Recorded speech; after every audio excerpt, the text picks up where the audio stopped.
ఏకైక సంతానం మీరు. అవును. మీరు అన్నదన్నట్టే ఇంకా అసలు ఛాన్స్ లేదుగా. మళ్ళీ నో కాదు కూడదు అనే అవకాశమే లేదు ఇక.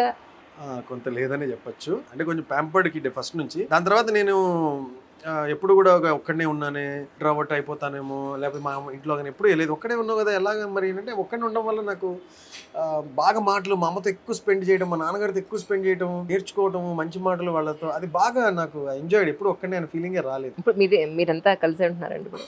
నేను హైదరాబాద్లో ఉంటా, అమ్మ నాన్న అనంతపురం. అక్కడ ఉంటున్నారా? ఐ థాట్ మీరు ఇక్కడ తీసుకొచ్చారేమో. తీసుకురావాలి. మా నాన్నకి అక్కడ ఫ్రెండ్ సర్కిల్ ఎక్కువ, ఆయనకి అక్కడ గౌరవము, ఆ తర్వాత గుర్తింపు, నాన్న వల్ల ఉపయోగపడడం, ఉపయోగం ఉన్నవాళ్ళు చాలా మంది అక్కడ ఉండడంతో ఆ వార్ జరుగుతుంది. నేను ఎప్పుడైనా అనంతపురం వెళ్దాం ఒక రోజున.